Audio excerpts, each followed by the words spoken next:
Erin, and I travel a lot with my 2-year-old. I know that traveling can be a stressful experience, everything from the planning to the packing to booking flights and choosing the right accommodations.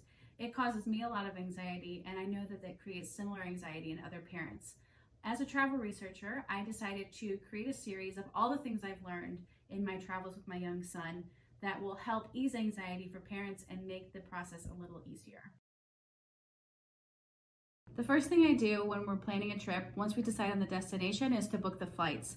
This can be a bit of an overwhelming task because you are balancing time changes, you're picking the right seats. I always like to go to Google Flights. I don't have any particular airline affinity, and so Google Flights is a great way for me to see all the different airlines and options laid out. So entering in DC, Amsterdam, and the dates, and we'll see what comes up. For this trip, I knew that it would be an overnight flight and that it was going to be direct, so I filtered out for nonstop. We're lucky that that's an option. I know that's not an option for everybody.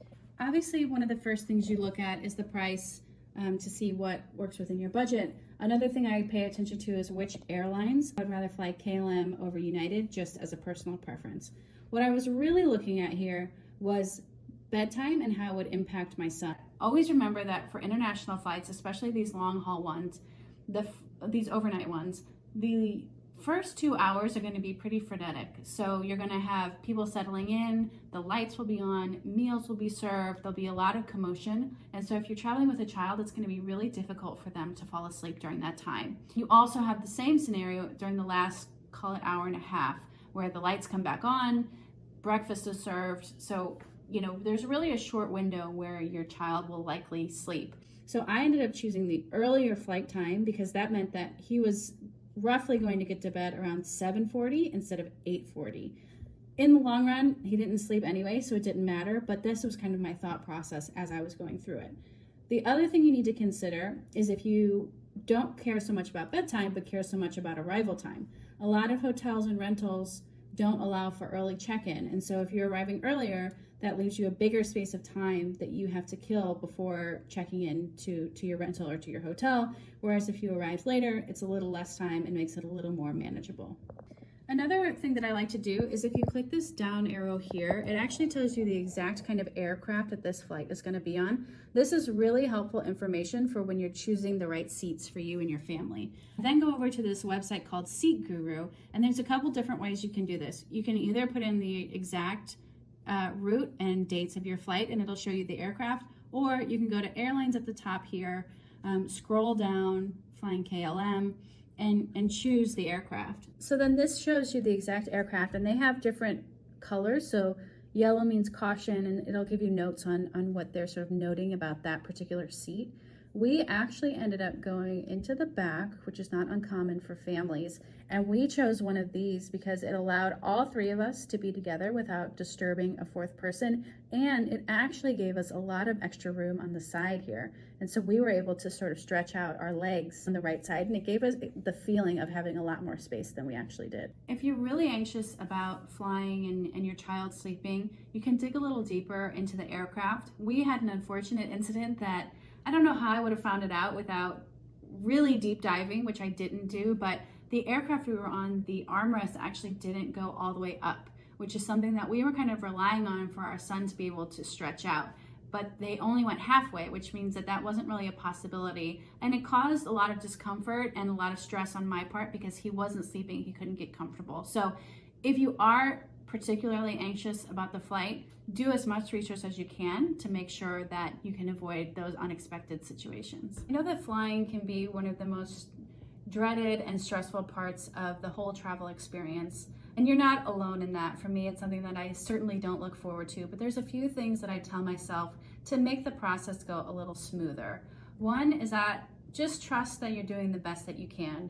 Children can be unpredictable. Children have tantrums, children have moods, children have feelings just like we do. And just know as a parent that you're there for them in an environment that they're not familiar with and maybe not comfortable in. Another thing I like to keep in mind is that when my kid is crying or having a tantrum, just remember that no one's enjoying it less than the parent who's having to deal with it. It might be uncomfortable or a bit of inconvenience for the other passengers, but ultimately you're the one kind of in the field doing the work and doing the best that you can. Definitely be considerate of other passengers, but don't let it overwhelm you with stress. At the end of the day, as my husband says, you'll never see these people again. So do the best that you can. And if that turns out horribly, then so be it. Just remember that your child has every right to be on that plane, every right to be flying around the world and traveling like the rest of us, and they're members of society just like everybody else. Kids are incredibly resilient. My husband and I had spent the last 2 years protecting our son's sleep schedule, and so the biggest point of stress for me was, is this sleep schedule that we fought so hard to preserve, is it going to get disrupted? And yes, it did for a couple days, but he bounced back. They always do. They are much stronger than we give them credit for. So don't stress about schedules. Don't stress about making sure their diet is well balanced while they're on the plane. It's all about sort of management and keeping people at ease. So whatever means you need to do, it's a judgment-free zone as far as I'm concerned. The hardest part of planning a trip is figuring out where to stay. There are so many different options out there, and balancing that with the needs of our son, the needs of my husband and I, it's a pretty daunting task, and honestly takes me many hours to find the right place to stay. When thinking about where you want to stay, there are a few different options, and just a disclaimer, this is excluding any sort of kid-focused, kid-centric hotel or resort. My husband and I, we're not at the stage yet where our son would even really engage with that kind of accommodations, and so right now we're still balancing the needs of our son and still us sort of wanting to live the days of traveling like we used to, staying at nice hotels or Airbnbs and living a sort of traveling in a sort of different way. There are a few different routes that you can take. One obvious one is Airbnbs and home rentals. So there are a lot of perks to this. One is that you generally have more space for the same price that you can get a hotel, sometimes even cheaper. They often include a kitchen, which with a kid is incredibly helpful, so you don't have to eat out for every meal. We're at a stage now where our son is struggling at restaurants, and so anytime we can eat at home and not feel rushed to feed him is incredibly beneficial for us. Another big pro for us with Airbnbs and rentals is that a lot of them have laundry. When we're traveling, we like to travel a little lighter, and for us it's a huge benefit to have laundry available. There are definitely some negatives to booking with an Airbnb or a rental. Check-in times can sometimes be a little less flexible, especially if these hotels or these properties are changing over guest, or if it's someone's home and they have to be out of the house. You have a little less flexibility with dropping off bags and early check-in times and late checkout times. Another thing is just the reliability and the safety of it. You can never be too sure if the destination is safe, if it's up 6 flights of stairs that you have to take with a bag. There's more questions around quality, around safety, around location. When you're at a hotel, you don't have those as much. Another downside to rental properties is that they might not have amenities available on demand. So at a hotel, you might be able to bring in a cot or a crib. A lot of rental properties won't have those things, and so you'll either need to bring them, which is going to increase your travel load, or you'll need to source them from your destination. When looking at hotels, you also have a few different options and tiers that you can look at. One that's really popular among families is extended stay hotels. So this is your Residence Inn, your Embassy Suites, your Spring Hill Suites. These are hotels that have kitchens included and often have a bit more space or separate rooms. So you'll have the bedroom, and then you'll have a living room, and you'll have a kitchen.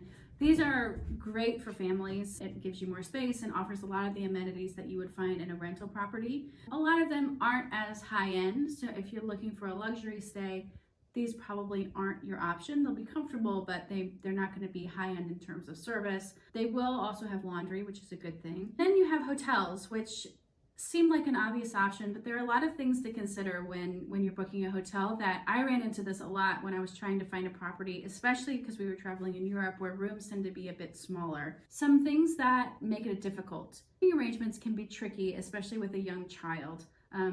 If you're like me, my son goes to bed pretty early, and so if you're all in one room together, that means that you're all going to bed at 7:30, or you're coming up with another solution. So, there's a lot of sleeping solutions out there. I know that they have the tent, which serves as sort of a blackout curtain for the kid. We had an inflatable little toddler air mattress for him.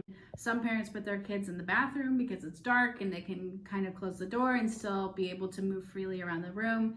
There's no easy solution to it. I think it just depends on your comfort level. No matter what option you choose, 100% test it out before you travel.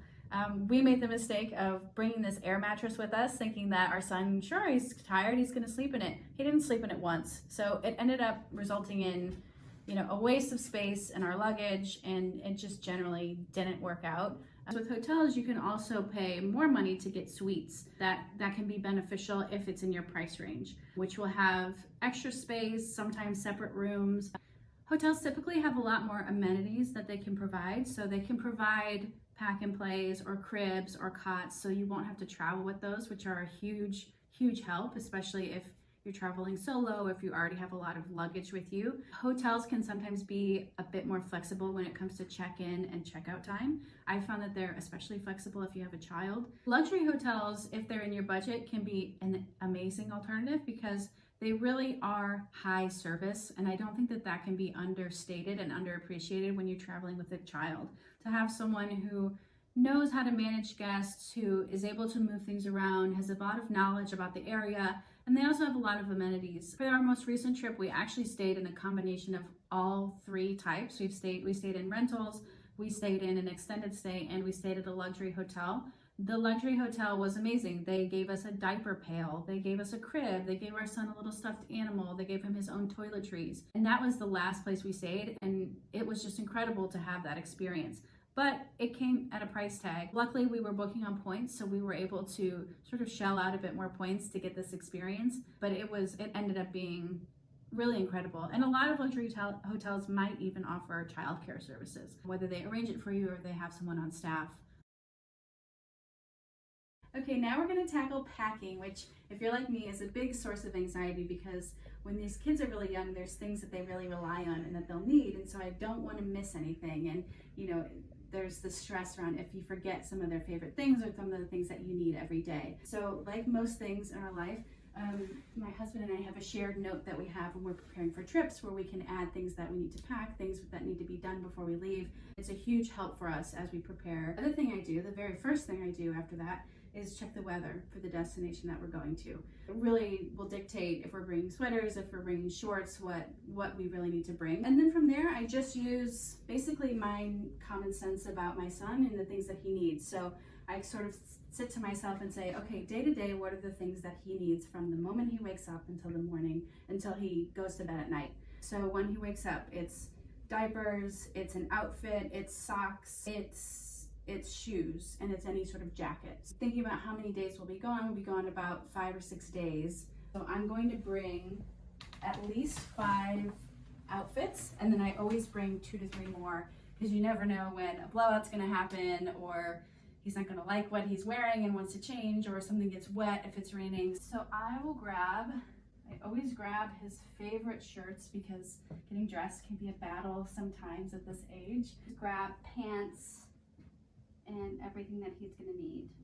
I was thinking about if we're doing anything particularly special. So if we're going somewhere that he'll need a little nicer shirt, usually we dress him pretty casually, but if we're going to an event or if we're going to dinner somewhere, I'll bring a little fancy shirt for him just so he can fit in and get used to sort of wearing big boy clothes. And then socks. Socks I think are pretty easy. I just do one pair per day plus an additional 1 or 2 pairs. And that should be good. Okay. My husband is a light packer, so usually I try and fit all of our son's stuff on one side and then my husband uses the other side. It's not always a foolproof plan, but for us it tends to work out.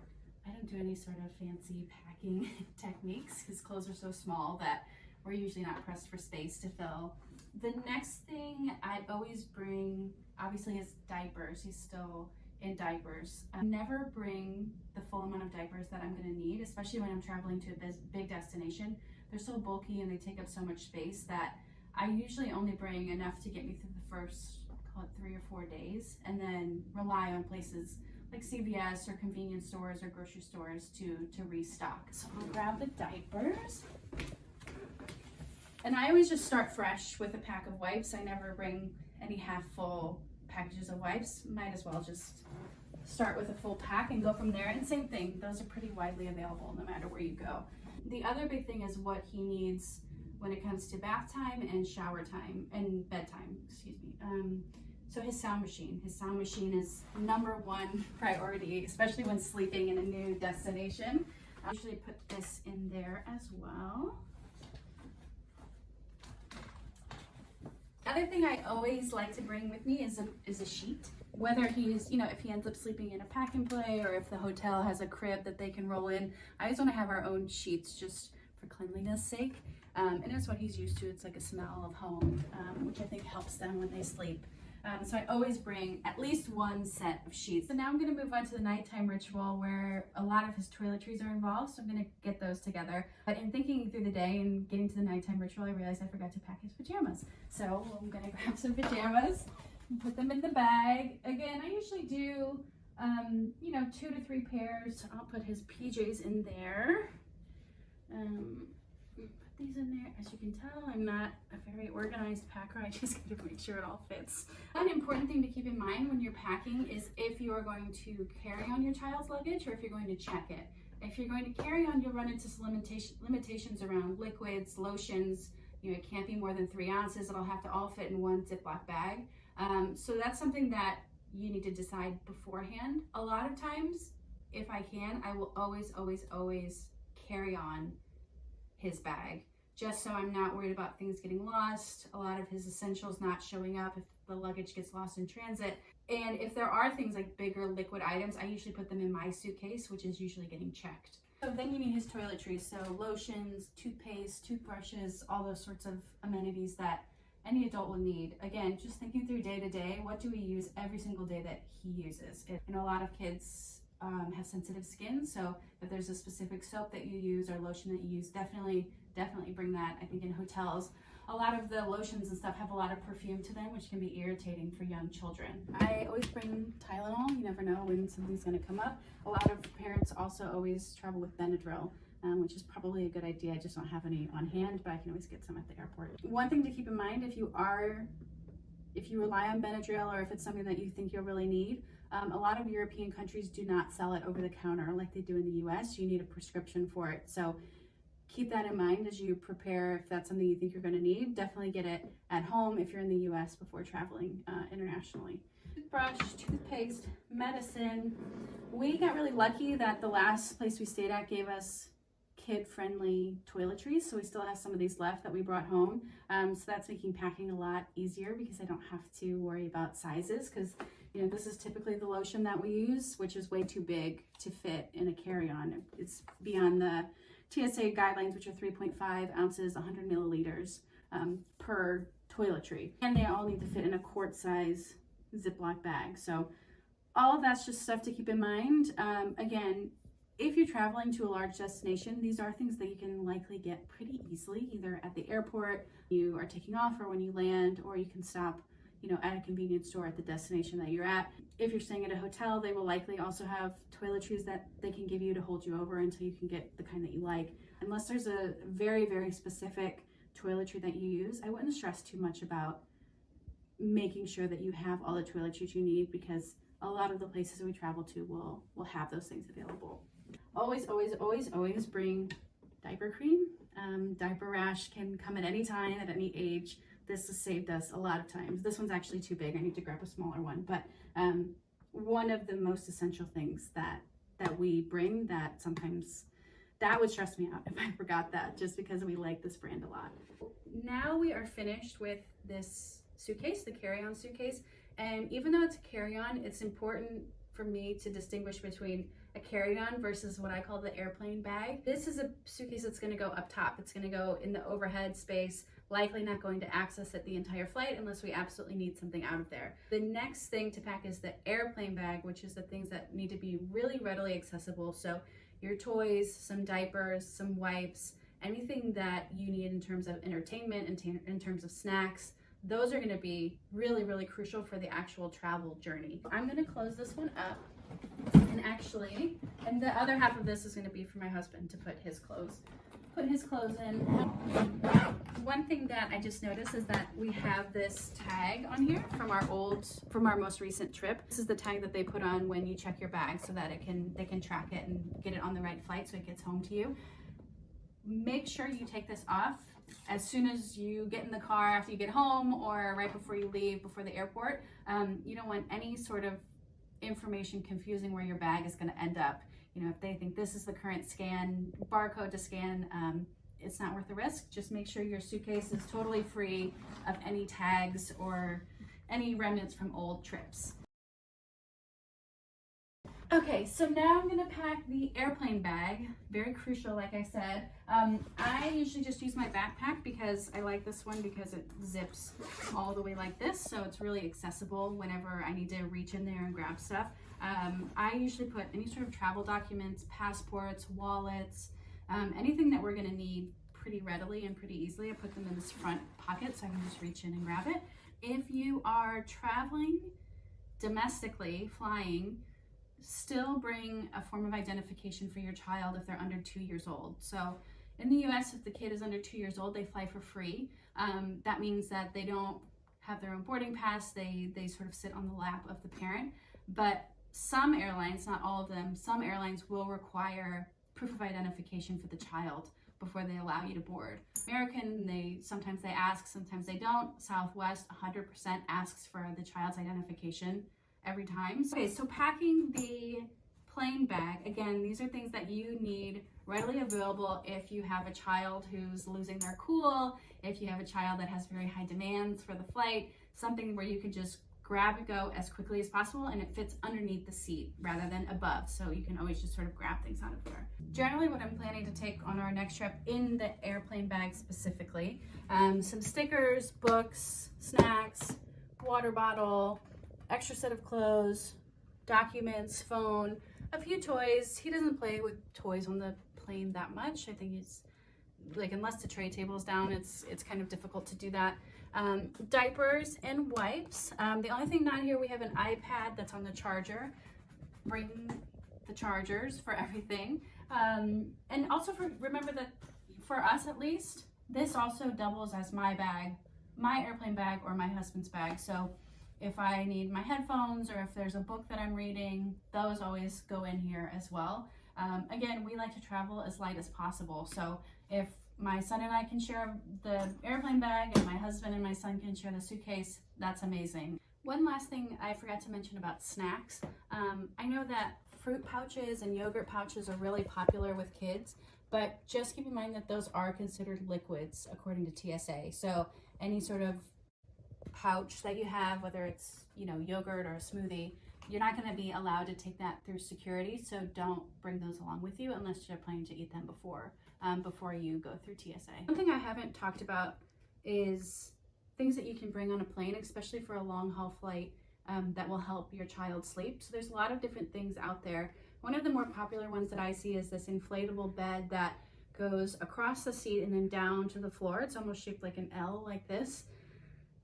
Definitely check your airline on what is allowed and what is restricted in terms of inflatable devices.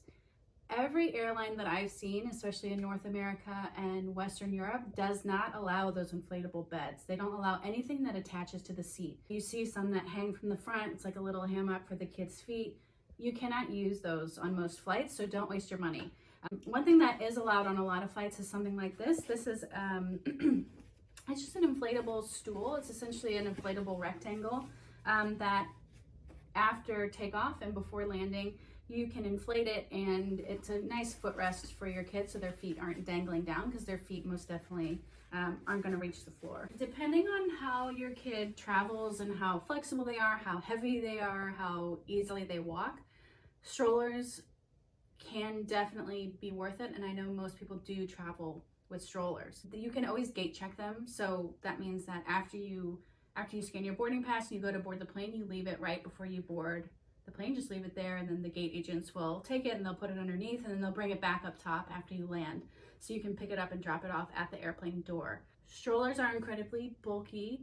The child will have to get out of the stroller when they go through security, and you'll have to fold it up and put it through the scanner. Something to keep in mind, I have traveled alone with my son before, and that has been an issue, when he was young, trying to hold him and fold up the stroller. So practice before you travel on how to fold and unfold your stroller, because it will save you so much time and energy in an already sort of high stress or, uncomfortable situation. Thank you for tuning in to hear some of the many tips that I have for planning a family vacation. If you'd like my assistance planning your next trip, you can find my profile at exploresylogy.com.